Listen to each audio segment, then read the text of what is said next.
अस्सलाम वालेकुम दोस्तों। इस वीडियो को देखो, এই ভিডিওটা দেখেন, তারপরে কথা বলছি আমি।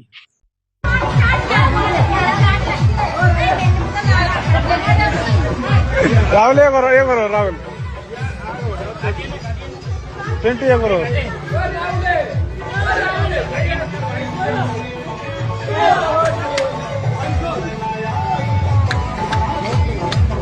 বাচ্চা বাচ্চা মেয়েদের, ছেলে মেয়েদের কীভাবে নোংরা নোংরা ইশারা করছে দেখুন।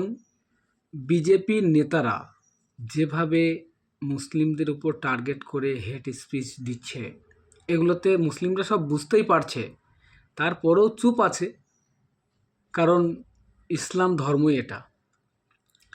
বাট তাদেরকে দেখে বোঝা যাচ্ছে তারা কোন ধর্মটাকে ফলো করে, আর তাদের মা বাবার জন্ম কোথায় থেকে হয়েছে, তার মা বাবা তাদেরকে কিভাবে জন্ম দিয়েছে।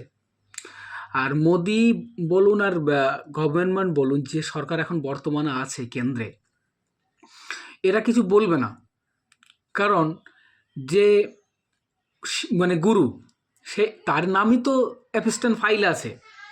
বাচ্চা ছেলেদের বুঝতে পারছেন, বেশি আর কিছু বলবো না আমি। তাহলে এ তো শিষ্য, এরা তো পাক দিয়ে মুদবে।